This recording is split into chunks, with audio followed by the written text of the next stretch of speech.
Артроз улгайган адамдарда эле болобу?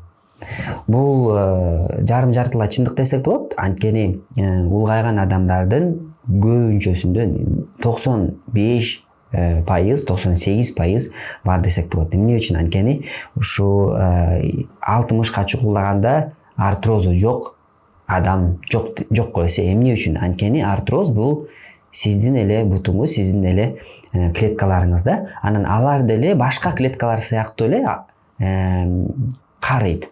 Мисалы үчүн сиздин териңиз шалбырап, беттериңерге быш-бырыш түшүп, сөөктөрүңөрдүн алы кетип, бутуңдарыңыздын көлөмү кичинерип атпайбы? Эмне үчүн? Ага биз мындай таң калбайбыз. Анткени бул кишинин карыганы.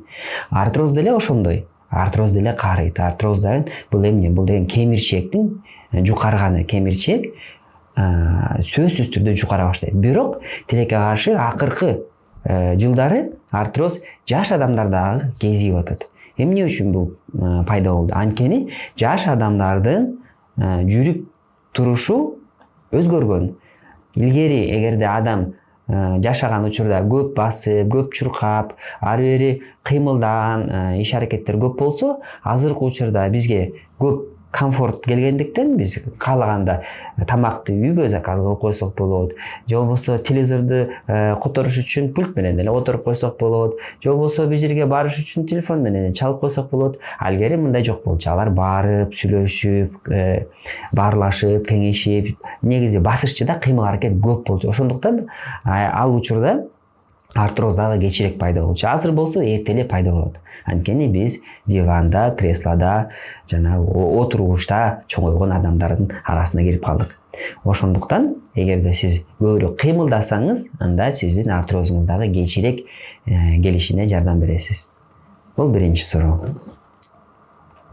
Экинчи суроо. Муздакка отурганда артроз пайда болот. Же болбосо көп пациенттер айтат: мен бутума сук тийип калган турбайбы, мен тиземе, мен ийниме, белиме сук тийип калыптыр, ошо артроз болуп аткан окшойм деп байланыштырышат. Бирок бул мифке тете. Эмне үчүн? Анткени муздак менен артроздун байланышы көп эмес. Албетте муздак тийгенде мууну ооруй баштайт, бирок артроз үчүн ооруган жок. Бул муздак тийгенде бул жанагы триггер деп коет. Триггер деген ушул сезгенүүнүн башталышына мындай түрткү бере турган бир фактор. Эгерде сиз муздакка барып, муздактан көбүрөөк жүрүп, андан кийин эртеси күнү же анын эртеси же бир жумадан кийин ушу тизеңиздин же колдоруңуздун же манжаларыңыздын мындай ооруганын сезип калсаңыз, бул ушу мурда эле бар болгон нерсе ошо триггер аркылуу эле күчөп кеткендигин эсептейт, билдирет да. Ошондуктан сук тийип калды, анан көз тийип калды деген диагноздар медицинада жок. Ошондуктан эгерде сиз артрозуңуз бар боло турган болсо, сук тийди, сук тийген жокпу? Ал баары деле бар. Эгерде артрозуңуз жок болсо, анда сукка барсаңыз да, барбасаңыз дагы артроз болбойт. Бул экинчи суроо.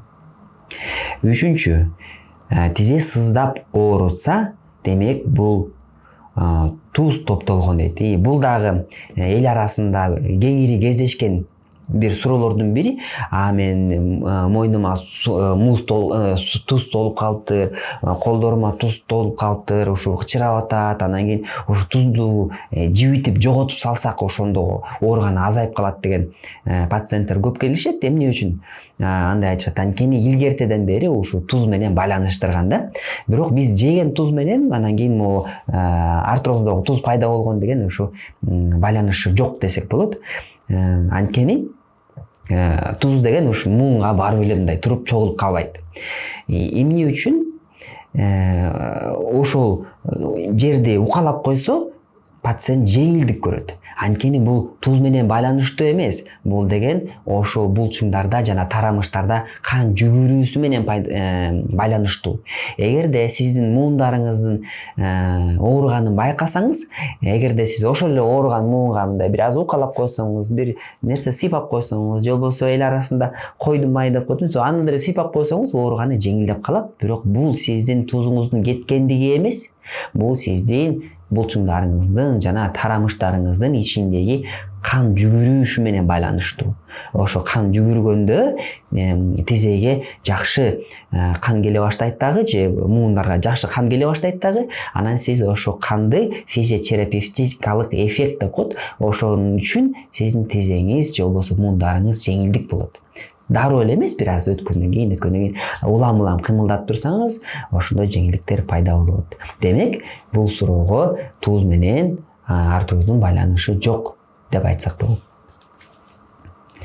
Кийинки суроо. Артроз менен артрит бир эле оору? Суроо белгиси. Бир эле оорубу?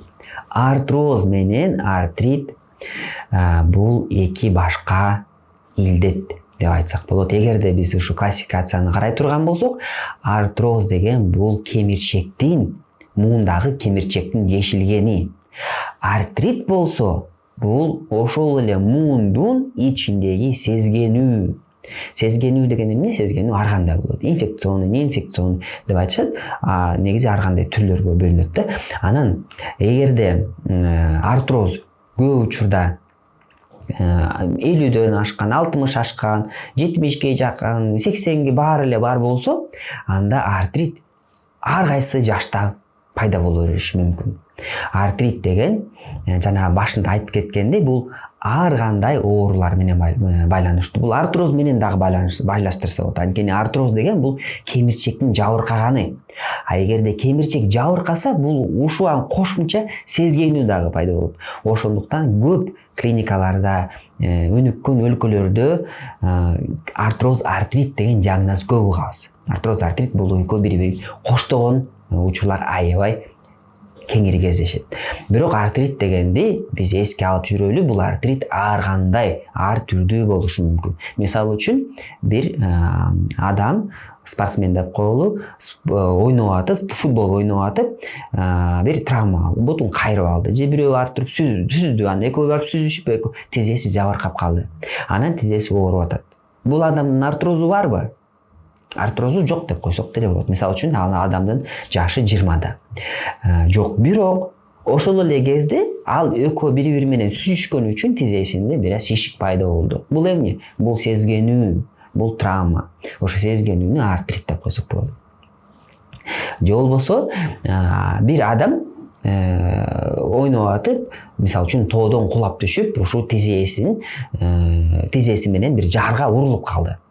Анан ал буга көңүл бурбай жүрүп, 2 күн өтөт, 3 күн өтөт, 4 күн өтөт, анан кийин бир күнү өзүн жаман сезип, температурасы көтөрүлүп, тердеп, тизеси кызарып кетти. Анан шишип кетти. Бул эмне? Бул деген жанагы жарга урулуп, тизеси жабыркап, ошол жерде жара болуп калган эшиктен инфекция кирип, тизесинин ичин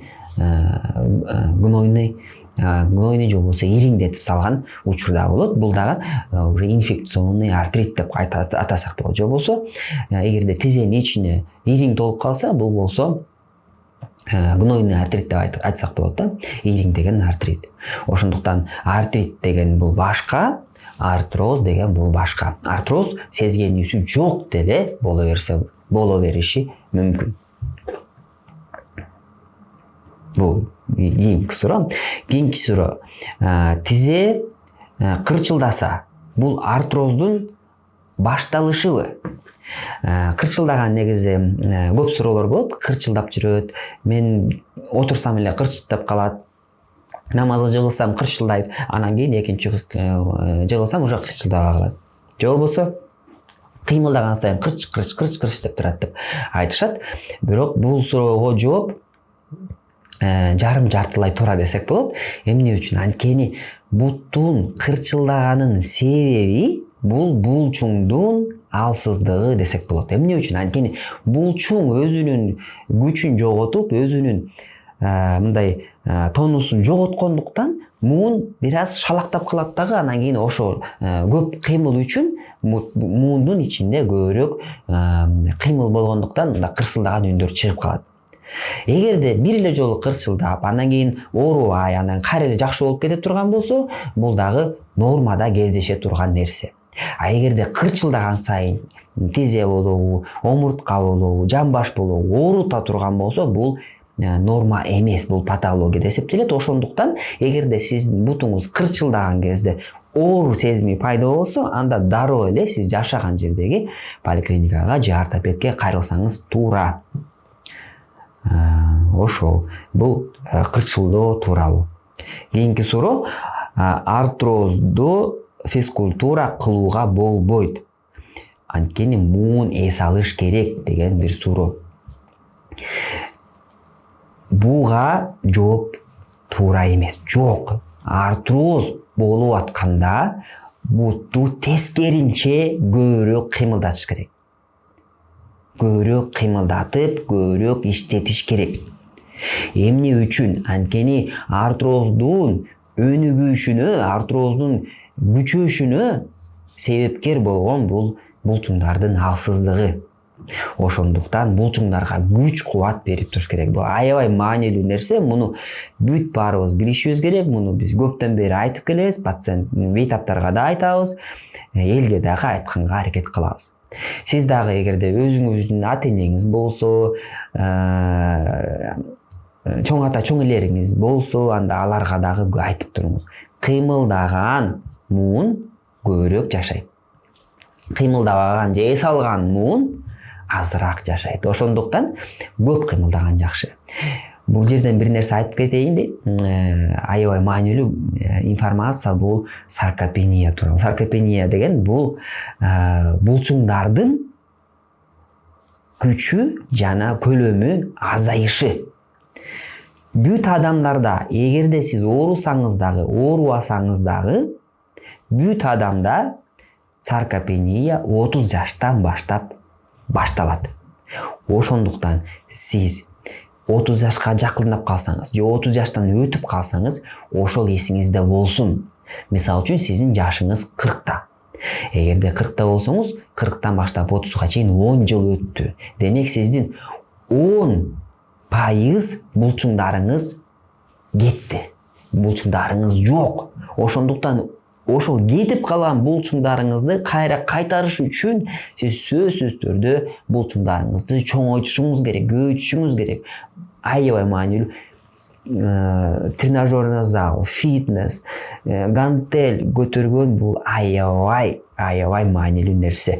Бирок албетте тренердин көзөмөлүндө же болбосо биле турган адамдын көзөмөлүндө. Анткени сиз өзүңүз туура эмес кыймыл менен муңдарыңызды жабыркатып салышы мүмкүнсүңөр.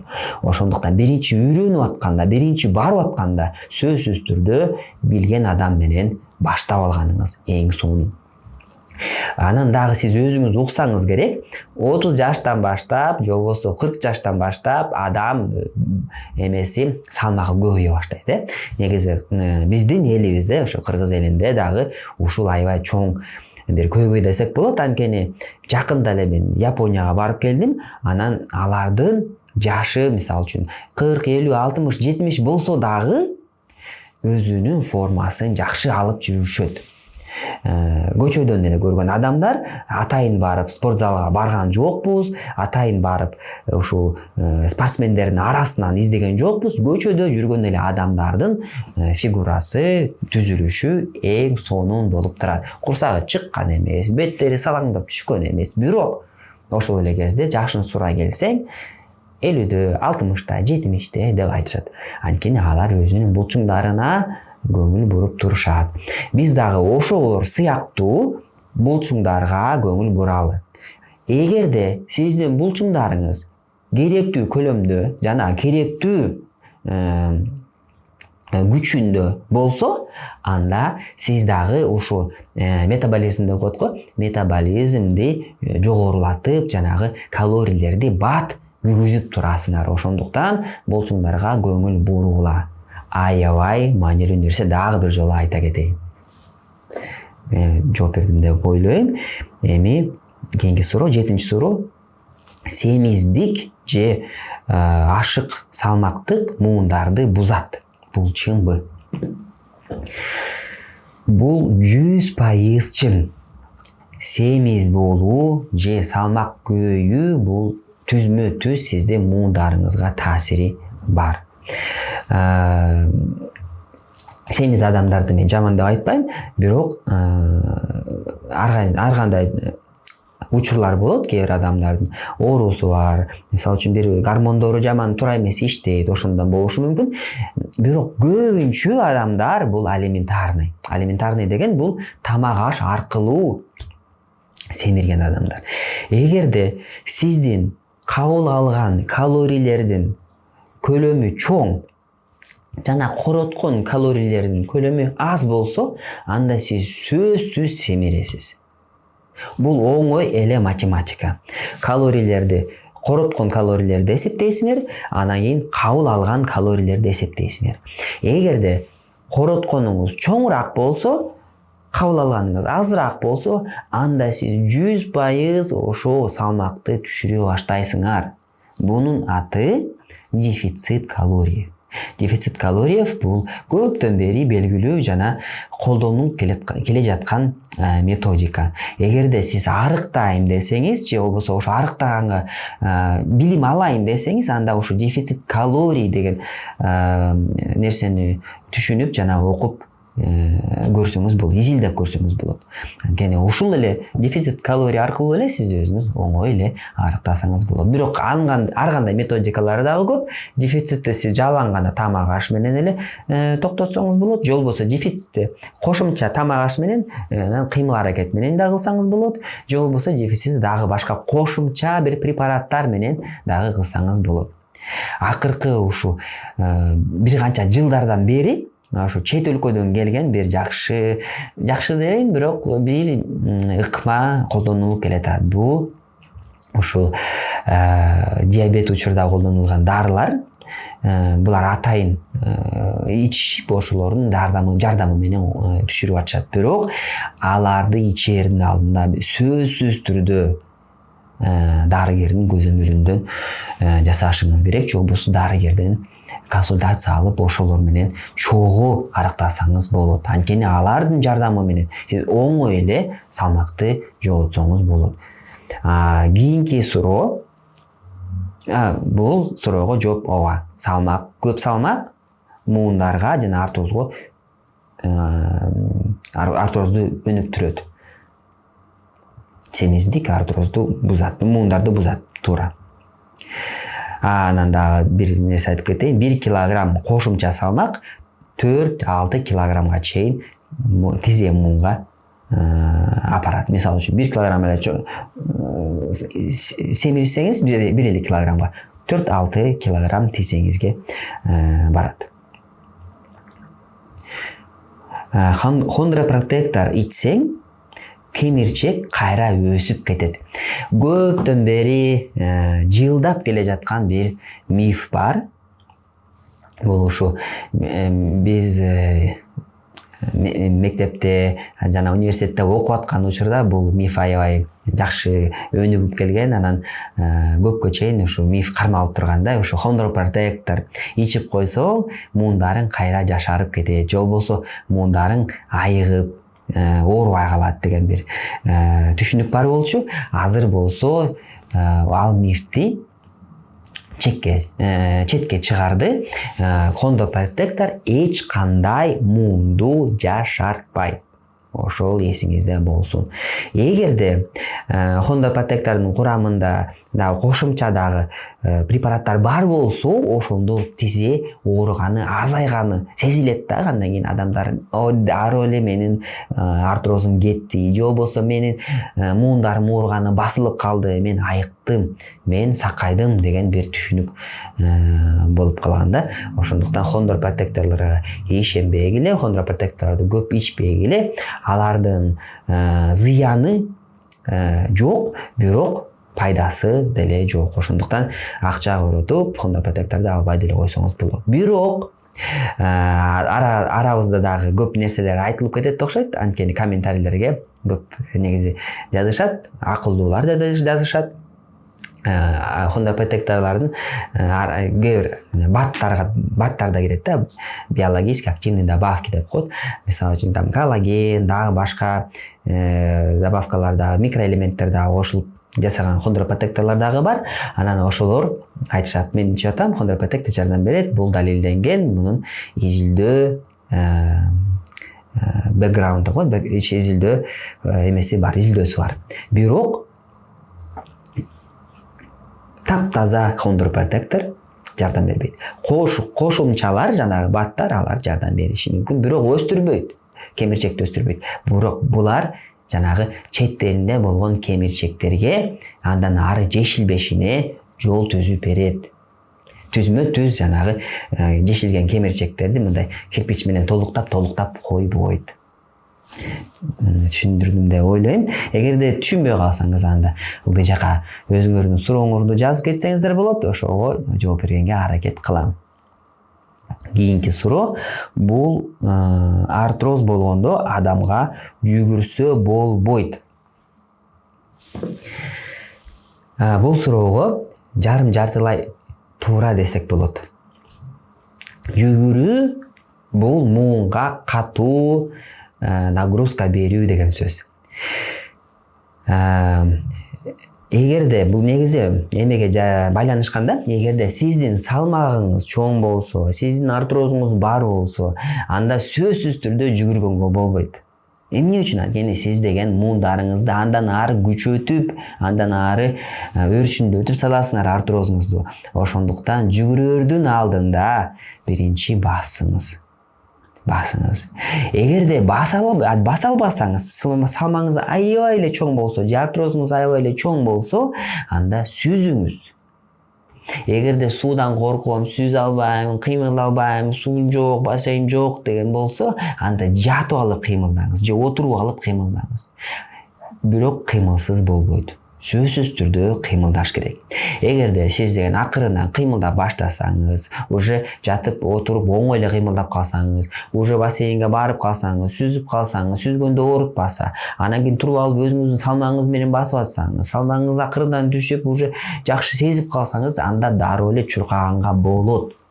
Чуркаңыз. Эгерде сиз жаш болсоңуз, бутуңдарыңыз жана кемирчектериңиз жакшы абалда болсо, бирок сиз бир жолу ортопедке барып, артроз башталышы экен деген диагноз уксаңыз, анда сизге сөзсүз түрдө чуркаса болот. Чуркаңыз, кыймылдаңыз жана бутуңдарыңызды жоготпогонго аракет кылыңыз. Анткени жанагы биз башында айтып кеткен саркопениядан коркушуңуз керек. Бул жанагы чуркоо боюнча суроого жооп.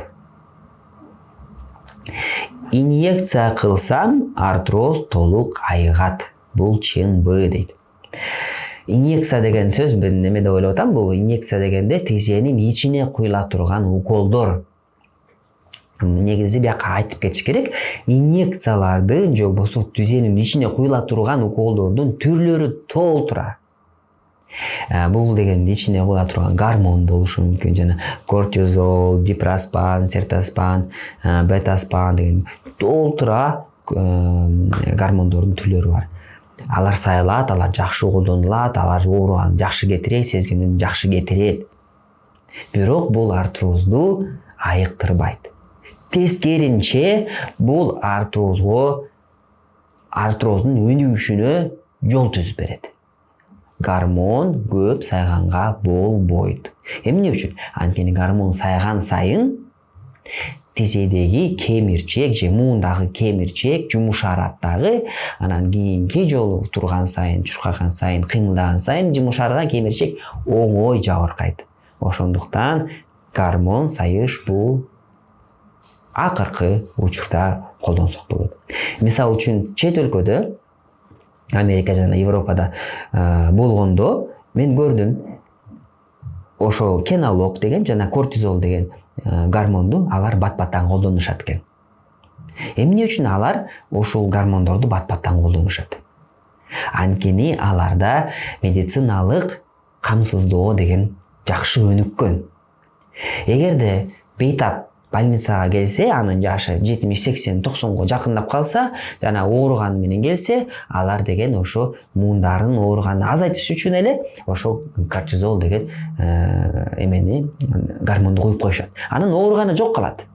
Оорубай жүрө берет. Жарым жылдан дагы куюп коет, жарым жылдан дагы. Анан бир учур келет, ошол куюлган кортизол же гормон, кинолог иштебей калат. Иштебей калса, алар ооруй берет, андан кийин алар айтат: бүттү, тизеңерден эчтеке калбай калды. Эми силерге операция жасайлы.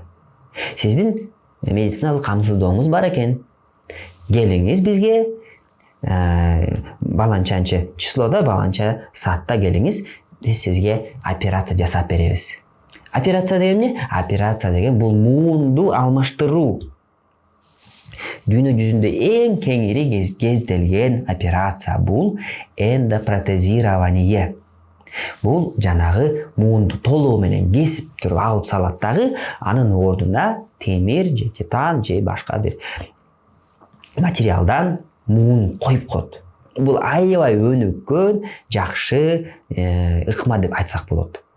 Ошол эндопротез менен эле адам дагы 10-15 жыл жашап жүрө берет. Ооруганы жок, оорусуз эле жашап жүрөт. Бирок албетте өзүнүн керектүү процедураларын өтөт. Операция, реабилитация, наблюдение бүт баарын өтөт дагы, андан кийин ооруганы жок жүрө берет. Анан 10 жылдан кийин, 15 жылдан кийин дагы адам жашай турган болсо, анда дагы аны алмаштырып, башканы коюп коет. Ошондуктан биз ошо муундарды өзүбүз запчасть катары көрүшүбүз керек. Анан запчасттарды биз көпкө чейин сактаганга аракет кылышыбыз керек. Ошондой. Мисалы үчүн бизде Кыргызстанда мындай программа дагы бар.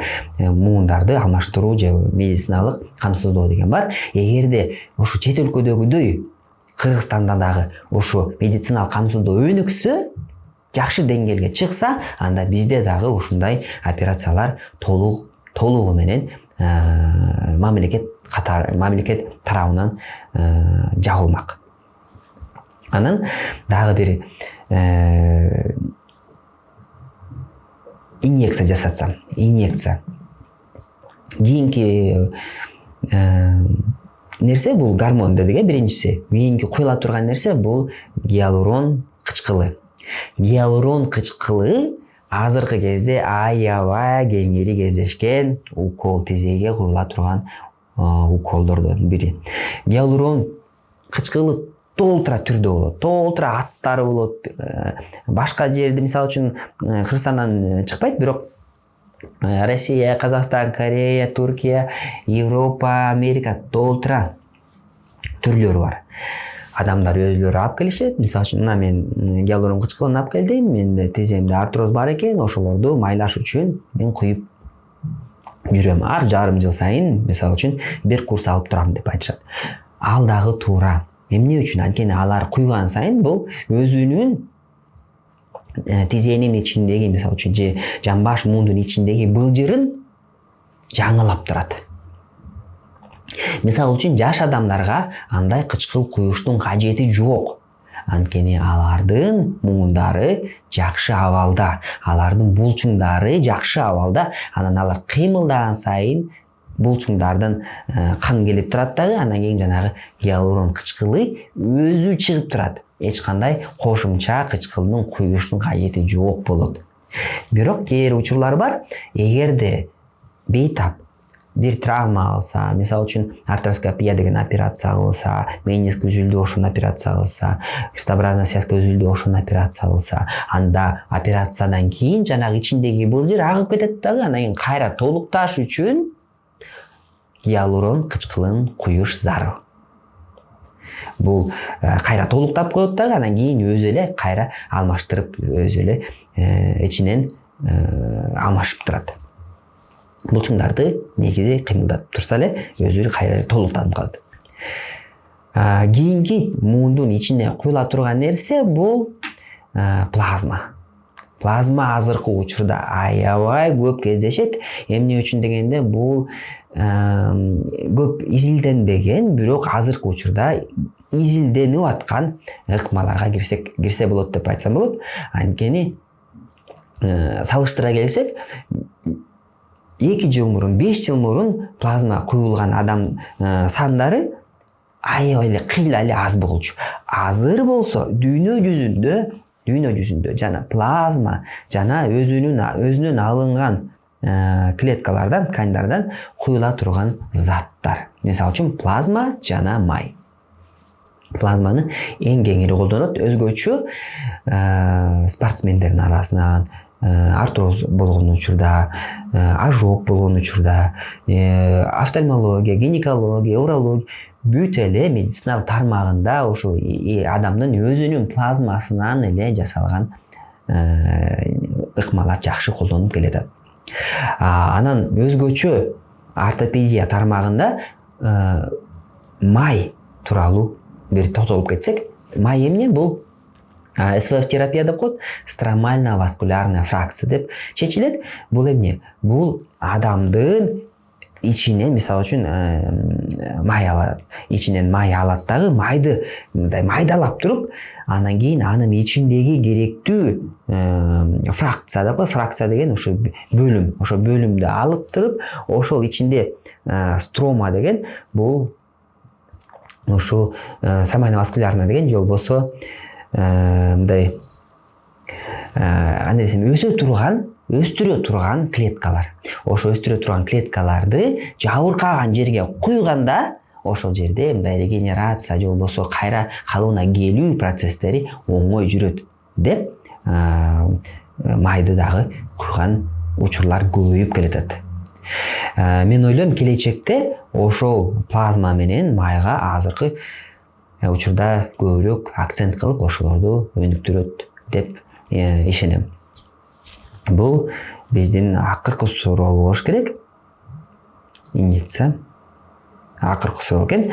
Эгерде бүгүн айтылбай кеткен дагы артрозго тиешелүү суроолор бар болсо, анда төмөнкү видеонун эле төмөнкү жагына комментарийге таштап кетсеңиз болот.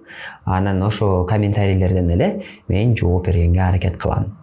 Эгерде сиздин ошондой илдетиңиз бар болсо, же болбосо туугандарыңыздын же тааныштарыңыздын илдети бар болсо, анда дароо эле дарыгерге барганды сунуштаңыз, же болбосо өзүңүз барыңыз.